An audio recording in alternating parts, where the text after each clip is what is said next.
Hi guys, this is Anvita Dwivedi and I welcome you all on our YouTube channel Target for IQ. I know कि आपने IPC के video के लिए काफ़ी दिनों से वेट किया है और इसके पहले मैं जनरल एक्सेप्शंस पढ़ा रही थी, तो आई होप कि आपने वो सारे वीडियोस देखे होंगे। उसमें मैंने सेक्शन 76 से लेकर सेक्शन 80 तक कवर कर दिया था और सेक्शन 76 और 79 मिस्टेक ऑफ फैक्ट से डील करता है, मैंने वीडियोस में बताया हुआ है। और 77 और 78 जुडिशियल एक्ट्स को कवर करता है और 80 और 81 एक्सीडेंट्स और मिसफॉर्चून को कवर करता है। तो उसी सीरीज़ में लास्ट वीडियो में मैंने सेक्शन 80 को कवर किया था और आज मैं सेक्शन 81 कवर करने जा रही हूँ जो कि नेसेसिटी से रिलेटेड है। So let's start with the video. तो पहले मैं आपको एक एग्जांपल देती हूँ जिससे कि आपको समझ में आ सके कि नेसेसिटी क्या होती है। देखिए, कई बार ऐसी सिचुएशन आती है कि जब आपको कोई कार्य ना चाहते हुए भी करना पड़ता है, यानी कि आपको ऐसी आवश्यकता महसूस होती है कि आप ऐसे अंडर कंपल्शन होते हो किसी एक ऐसे कार्य को करने के लिए जो कि आप करना नहीं चाहते हो, या फिर आप कह लो कि आप कोई ऐसा क्राइम कमिट कर देते हो जो कि आवश्यकता की वजह से जो कि आवश्यकता की वजह से आप करते हो। ठीक है, तो इसका एग्जाम्पल मैं आपको बताती हूँ कि एक व्यक्ति है ए, उसके घर के पास में अचानक से आग लग जाती है और हाउसेस लाइन से होते हैं और हाउस नंबर 1 और 2 में आग फैल चुकी होती है। तो आगे के हाउसेस को बचाने के लिए वो व्यक्ति बीच के हाउसेस गिरा देता है, मतलब 3, 4, 5 नंबर के जो हाउस होते हैं उनको गिरा देता है। तो यहाँ पर ये माना जाएगा कि ए ने किसी की प्रॉपर्टी का नुकसान नहीं किया है और वो किसी भी तरीके के जो उसने प्रॉपर्टी का नुकसान किया है वो ऑफेंस की कैटेगरी में नहीं आएगा या वो अपराध की श्रेणी में नहीं आएगा और ए को गिल्टी नहीं माना जाएगा। ऐसा इसलिए क्योंकि उसने जो प्रॉपर्टी का नुकसान किया है वो इस इंटेंशन के साथ किया है कि वो बाकी जो ह्यूमन लाइफ है, बाकी जो लोग हैं और जो बाकी के लोगों की प्रॉपर्टी है उसकी रक्षा कर सके। तो यहाँ पे किसी एक बड़े हार्म को बचाने के लिए, किसी एक बड़े नुकसान को बचाने के लिए उसने छोटा नुकसान किया है। तो इसलिए यहाँ पे आवश्यकता थी उसकी ये छोटा नुकसान करना। ठीक है, तो यहाँ से डॉक्ट्रिन ऑफ नेसेसिटी क्रिएट होती है। मैं आपको एक और एग्जांपल देती हूँ जिससे आपको ये और क्लियर हो जाएगा और सिंप्लीफाई हो जाएगा। एक शिप है ए, ठीक है, मान लीजिए एक शिप है ए और इस शिप के सामने से 2 बोट्स आ रही है बी और सी, और अचानक से कैप्टन अपने आप को ऐसी सिचुएशन में पाता है कि वो बी और सी, इसमें कैप्टन की कोई गलती नहीं है, लेकिन अचानक से ऐसी सिचुएशन बन जाती है कि बी और सी ये जो दोनों बोट्स आ रही हैं इनमें से किसी एक को रन डाउन करते हुए ही वो शिप आगे बढ़ सकती है, यानी कि किसी एक ना एक शिप को से भिड़ने के बाद ही वो शिप आगे बढ़ सकती है, बाकी रास्ता नहीं है। तो जो बोट बी है उसमें 10 पैसेंजर ट्रैवल कर रहे हैं और जो बोट सी है उसमें 40 पैसेंजर ट्रैवल कर रहे हैं। तो यहाँ पर कैप्टन अगर बोट सी को बचाने के लिए बोट बी को कुचल देता है तो ये माना जाएगा कि इसमें कैप्टन की कोई गलती नहीं और कैप्टन ने कोई ऑफेंस कमिट नहीं किया है, कैप्टन ने जो कार्य किया है वो अपराध की श्रेणी में नहीं माना जाएगा। क्यों? इसलिए क्योंकि यहाँ पे कैप्टन ने आवश्यकतावश ये कार्य किया है, यानी कि कैप्टन को इस बात की आवश्यकता पड़ी और उस आवश्यकता से मजबूर होकर या कह लीजिए उसके अंडर कंपल्शन में आकर कैप्टन ने बोट बी को कुचला। तो बड़े हार्म को बचाने के लिए यहाँ पे एक छोटा हार्म कमिट किया गया। अब जो डॉक्ट्रिन ऑफ नेसेसिटी है इसके कुछ इंपॉर्टेंट प्रिंसिपल्स हैं वो मैं आपको बता देती हूँ। देखिए, कभी कभी ऐसा होता है कि लॉ ब्रेक करना बहुत ज़रूरी हो जाता है, इससे भी ज़्यादा ज़रूरी कि आप लॉ को ओबे कर रहे हैं। और ऐसा किस सिचुएशन में होता है? जब लॉ को ओबे करना, यानी कि अगर आप कानून को मान रहे हैं उससे भी कोई बुरा कॉन्सिक्वेंस हो रहा है और अगर आप कानून को नहीं मान रहे हैं उससे भी कुछ बुरा कॉन्सिक्वेंस हो रहा है, लेकिन कानून को मानते हुए जो कॉन्सिक्वेंस हो रहा है वो ज़्यादा बुरा है। तो ऐसी स्थिति में जब कानून का पालन करने से कोई ज़्यादा बड़ा हार्म हो रहा है, कोई ज़्यादा बड़ा नुकसान हो रहा है, तो ये माना जाएगा कि आप कानून को तोड़ के, कोई छोटा नुकसान हो रहा है तो आप कानून को तोड़ के वो नुकसान कर सकते हैं और वो अपराध की श्रेणी में नहीं आएगा। तो ये एक प्रिंसिपल हो गया। दूसरा ये कि ये प्रिंसिपल जो है वो इस बात पे भी बेस्ड होता है कि कभी कभी कानून तोड़ के, क्योंकि यहाँ पे अभी आप अपराध ही कर रहे होते हैं पर वो अपराध को अपराध की श्रेणी में नहीं रखा जाता है, तो ये माना जाता है कि कभी कभी कानून तोड़ के कुछ अच्छा अचीव किया जा सकता है, उस स्थिति में आप कानून तोड़ सकते हैं। ठीक है, law has to be broken to achieve good. और तीसरा जो प्रिंसिपल है वो ये है कि आप जिस बुरे कॉन्सिक्वेंस को या जिस बुरे रिज़ल्ट को अवॉइड करने के लिए कोई एक छोटा हार्म या कोई एक छोटी बुराई कमिट कर रहे हैं, तो इस केस में जो बुराई आप कमिट कर रहे हैं या जो बुरा काम आप कर रहे हैं वो डिसप्रपोर्शनेट नहीं होना चाहिए।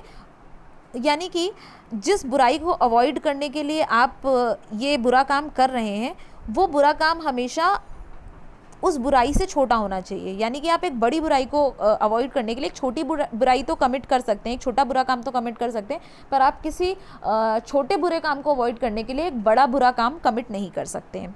अब देखिए सेक्शन 81 क्या कहता है, एक बार रीड कर लेते हैं।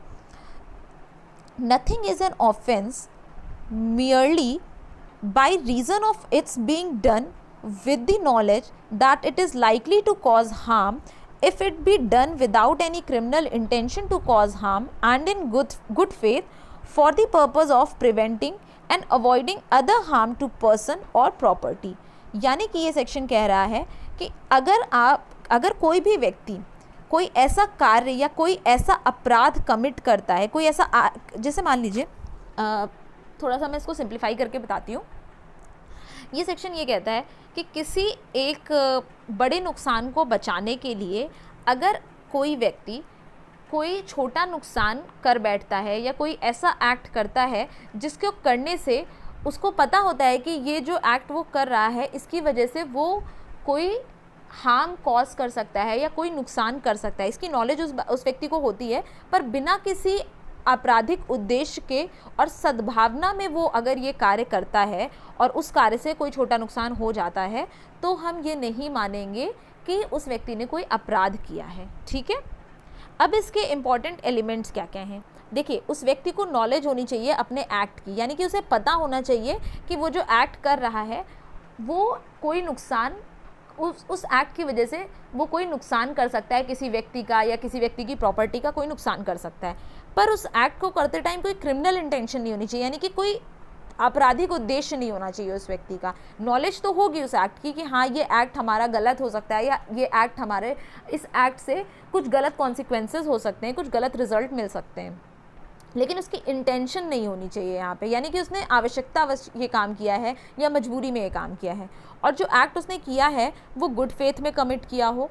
और तीसरा जो इम्पॉर्टेंट प्रिंसिपल है वो ये है कि जो एक्ट किया है वो किसी एक दूसरे हार्म को बचाने के लिए, यानी कि किसी दूसरे नुकसान को बचाने के लिए किया है। चौथा जो इम्पॉर्टेंट पॉइंट है वो ये है कि जो नुकसान वो व्यक्ति बचाना चाह रहा था वो नुकसान किसी व्यक्ति या प्रॉपर्टी से रिलेटेड होना चाहिए। ठीक है, अब इसको एक एग्जाम्पल से आप समझ सकते हैं। एक व्यक्ति के ऊपर एक टाइगर ने हमला किया और वो टाइगर उस व्यक्ति को मारने की कोशिश कर रहा था, और एक दूसरे व्यक्ति ने देखा, ये बात दूर से देखी, और उस व्यक्ति को बचाने के लिए उसने टाइगर पे गोली चला दी। अब उस व्यक्ति को पता है कि वो गोली चला रहा है तो वो गोली टाइगर को भी लग सकती है और उस व्यक्ति को भी लग सकती है जिसको मारने की कोशिश टाइगर कर रहा है, लेकिन चूंकि उसने ये काम एक बड़े हार्म को बचाने के लिए किया है, उस व्यक्ति की लाइफ को सेव करने के लिए किया है, तो यहाँ पे अगर उस व्यक्ति को गलती से गोली लग भी जाती है तो ये माना जाएगा कि उस व्यक्ति ने बिना किसी आपराधिक उद्देश्य के ये कार्य किया था और इसलिए इसको अपराध की श्रेणी में नहीं रखा जाएगा। ठीक है, आई होप कि आपको ये सेक्शन क्लियर हो गया होगा। अब मैं सेक्शन 80 और 81 में दोनों में डिफरेंस बता देती हूँ। आप सेक्शन 80 वाला वीडियो भी देख लीजिएगा, आपको और क्लियर हो जाएगा। सेक्शन 80 में क्या है कि जब कोई भी कार्य किया जाता है, सेक्शन 80 एक्सीडेंट से डील करता है, यानी ये माना जाता है कि अचानक से दुर्घटना हो गई, और सेक्शन 80 में नॉलेज नहीं कंसिडर की जाती, यानी कि सेक्शन 80 में जब आप एक्ट कमिट कर रहे होते हैं या जो भी व्यक्ति कोई भी कार्य कमिट कर रहा होता है, कोई ऑफेंस कमिट कर रहा होता है, तो ये माना जाता है कि उसे इस बात की जानकारी नहीं होती है कि उसके इस एक्ट की वजह से कोई नुकसान हो जाएगा। ठीक है, पर सेक्शन 81 में ये बोला गया है कि उसे नॉलेज तो होती है, उसे पता होता है कि हाँ अगर वो गोली चलाएगा तो सामने वाला व्यक्ति मर सकता है, पर वो गोली टाइगर पे चला रहा होता है और सामने वाले व्यक्ति को बचाने के लिए चला रहा होता है, यानी कि यहाँ पे आपराधिक उद्देश्य नहीं है, उस व्यक्ति को मारने का उद्देश्य नहीं है उसका, पर उसे नॉलेज है कि हाँ उसके इस एक्ट से सामने वाले व्यक्ति को नुकसान पहुँच सकता है। जैसे कैप्टन को वहाँ पे ये पता था कि उसके अगर वो अपनी शिप दूसरी तरफ मोड़ता है तो बोट बी को नुकसान हो सकता है, पर उसे पता था कि वो ऐसा बोट सी को बचाने के लिए कर रहा है और जिसे बचाना ज़्यादा ज़रूरी क्योंकि वहाँ पे ज़्यादा लोग हैं, तो यहाँ पे उसकी कोई क्रिमिनल इंटेंशन नहीं थी, पर उसे नॉलेज थी अपने एक्ट की कि उसका एक्ट कि क्या क्या कॉन्सिक्वेंसेस दे सकता है, क्या क्या रिजल्ट दे सकता है। ठीक है, आपको क्लियर हो गया। अब इसमें दो बहुत ही इंपॉर्टेंट केस हैं, एक बिशंबर वर्सेस रूमल का केस है और एक गोपाल नायडू वर्सेस एम्परर का केस है। तो बिशंबर वर्सेस रूमल का जो केस है इसको मैं बताती हूँ। इसमें एक व्यक्ति ने एक लड़की के साथ मिसबिहेव किया था अपने गांव में। तो जो वो लड़की एक पर्टिकुलर कम्युनिटी को बिलोंग करती थी, तो उस कम्युनिटी के 200 आदमी लाठी लेके उसको मारने के लिए आ गए। तो यहाँ पर पंचायत ने, जिस व्यक्ति ने ऐसा कार्य किया था, पंचायत ने उस व्यक्ति की कंसेंट ली, उससे एक पेपर पे साइन कराया कि पंचायत जो भी डिसाइड करेगी, जो भी सज़ा देगी, वो व्यक्ति उस सज़ा को कबूल करेगा। और उसमें पंचायत ने ये डिसाइड किया कि उस व्यक्ति को 100 बार जूतों से मारा जाए और मुंह पे उसके कालिक पोत के पूरे गांव में घुमाया जाए। तो इस डिसीजन को उस व्यक्ति ने अपनी सहमति से स्वीकार किया था और उसके बाद उस व्यक्ति ने केस फाइल कर दिया कोर्ट में पंचायत के डिसीजन को लेके। तो यहाँ पर कोर्ट ने ये हेल्ड किया कि पंचायत का डिसीजन इसलिए सही माना गया और पंचायत के जो लोग थे उनके इस डिसीजन को या उनके इस कार्य को अपराध की श्रेणी में इसलिए नहीं रखा गया क्योंकि यहाँ पे उन्होंने उस व्यक्ति की जान बचाने के लिए उस समय तुरंत में ये डिसीजन दिया, क्योंकि जो लोग उसे मारने के लिए आए थे वो काफ़ी ज़्यादा नाराज़ थे और 200 लोग अगर किसी व्यक्ति को मारेंगे तो हो सकता है कि वो व्यक्ति मर भी जाए। तो उसकी जान बचाने के लिए वहाँ पे पंचायत ने ये फैसला लिया ताकि सामने वाली जो पार्टी है उसे भी सेटिस्फैक्शन हो जाए और उसको उसके गलत के किए की सज़ा भी मिल जाए। तो यहाँ पे कोर्ट ने पंचायत को गिल्टी नहीं माना। अब जो नेक्स्ट केस है गोपाल नायडू वर्सेस एम्परर, वो केस भी काफ़ी इंटरेस्टिंग है। उसमें एक व्यक्ति शराब के नशे में था और उसके पास रिवॉल्वर थी और वो कुछ न्यूसेंस क्रिएट कर रहा था। तो न्यूसेंस से मतलब है कि कुछ असामाजिक एक्टिविटीज़ या आप ये कह सकते हैं कि लोगों को परेशान कर रहा था, चिल्ला रहा था और धमकी वगैरह दे रहा था। तो इस स्थिति में पुलिस ने उस व्यक्ति की रिवॉल्वर छीन ली और उसको जेल में बंद कर दिया। बाद में उस व्यक्ति ने केस किया कि बिना किसी वारंट के उसको पुलिस ने जेल में बंद किया और ये रॉन्गफुल कन्फाइनमेंट में आएगा। तो यहाँ पर कोर्ट ने पुलिस ऑफिसर को गिल्टी नहीं माना और पुलिस ऑफिसर को छोड़ दिया गया इस बेसिस पे कि पुलिस ऑफिसर ने एक बड़े हार्म को प्रिवेंट करने के लिए ये डिसीजन लिया था, क्योंकि वो व्यक्ति नशे की स्थिति में था और वो किसी पे गोली चला सकता था, किसी पे हमला कर सकता था, इसमें किसी की जान जा सकती थी। इसलिए पुलिस ने एक बड़े हार्म को बचाने के लिए एक छोटा सा नुकसान किया, उस व्यक्ति को लॉकअप में बंद कर दिया। तो ये तो डॉक्ट्रिन ऑफ नेसेसिटी हो गई। अब इसी डॉक्ट्रिन ऑफ नेसेसिटी से एक और डॉक्ट्रिन निकल के आती है, डॉक्ट्रिन ऑफ सेल्फ प्रिजर्वेशन। ये डॉक्ट्रिन क्या है, इसको हम लोग इस केस से समझेंगे, R versus Dudley and Stephen. ये बहुत इंटरेस्टिंग केस है और बहुत ही इंपॉर्टेंट केस है, कई बार एग्जाम में पूछा जाता है और इसके फैक्ट्स तो बहुत ही ज़्यादा इंटरेस्टिंग है और आपको याद भी बहुत ईजिली हो जाएंगे। मैं आपको एक्सप्लेन करती हूँ। देखिए 4 पैसेंजर थे जो कि एक शिप पे फंसे हुए थे। वो शिप उनकी समुद्र में खो गई थी और उन्हें तूफान आ गया था और तूफान में फंस गए थे और उन्हें रास्ता नहीं मिल रहा था निकलने का। तो ये 4 पैसेंजर जो थे, इनके नाम भी मैंने यहाँ पे लिखे हुए हैं, Brook, Dudley, Stephen and Parker. Parker एक छोटा बच्चा था, मतलब 16-17 साल का, और जो कि काफ़ी वीक भी था, मतलब बहुत ही कमज़ोर था, बीमार था एक तरीके से ये कह सकते हैं। तो वहाँ पर जब वो तूफ़ान में फंस गए तो शिप पे खाना पीना सब कुछ ख़त्म हो गया। तो 17 दिन तक वो लोग ऐसे ही तूफ़ान में फंसे रहे और उसके बाद 8 दिनों तक उन्होंने कुछ खाया पिया भी नहीं। तो 8 दिन से भूखे होने के बाद उन्होंने ये डिसाइड किया कि उनको ऐसा लगा, उनमें से 2 व्यक्तियों ने, ब्रुक ने नहीं लेकिन डडली और स्टीफन ने आपस में ये डिसाइड किया कि हम पार्कर को मार के और उसको खाते हैं। इससे क्या होगा कि क्योंकि उन्हें ये बात पता थी कि पार्कर ऑब्वियसली उन चारों में सबसे पहले मर जाएगा, क्योंकि उसकी जो फिज़िकल कंडीशन थी वो अच्छी नहीं थी, वो बहुत वीक था, बीमार था। तो इस वजह से उन्होंने उसे मारने का निश्चय किया। तो यहाँ पे उन्होंने ब्रुक की कंसेंट नहीं ली थी और उन दोनों ने अकेले उसे मारा, लेकिन उसकी बॉडी को खाने में मतलब उसकी बॉडी पे उन तीनों ने सरवाइव किया, एक तरीके से आप कह सकते हैं। उसकी बॉडी को वो 3-4 दिनों तक खाते रहे और उसका ब्लड पीते रहे। उसके बाद 4 दिनों बाद उन्हें एक दूसरी शिप दिखाई पड़ी जिसने उनकी हेल्प की और उन्हें उस सिचुएशन से बाहर निकाला। फिर उनके ऊपर उस लड़के पार्कर को मारने का केस चला। तो यहाँ पर जो ज्यूरी थी उसने जस्टिफाई किया इस एक्ट को क्योंकि उनके हिसाब से ये एक्ट नेसेसिटी की वजह से, मजबूरी में किया गया था, आवश्यकता की वजह से उन्होंने उस लड़के को मारा था। पर डिविजनल बेंच जो थी कोर्ट की, उसका फैसला डिफरेंट था।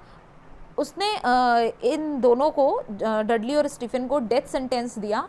और ऐसा इसलिए किया गया क्योंकि डिविजनल कोर्ट का ये कहना था कि कोई भी आवश्यकता किसी भी व्यक्ति की किलिंग, यानी कि किसी भी व्यक्ति को के मारने के एक्ट को जस्टिफाई नहीं कर सकती है। यानी कि आपको कितनी ही आवश्यकता क्यों ना हो, आप किसी को मार नहीं सकते हैं, ठीक है।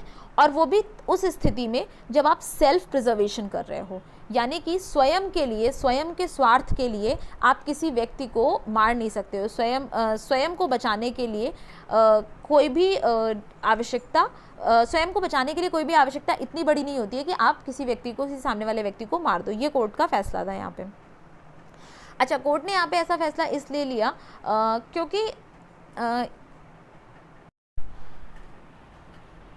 क्योंकि किसी भी व्यक्ति के पास किसी दूसरे व्यक्ति को मारने का राइट नहीं हो सकता है।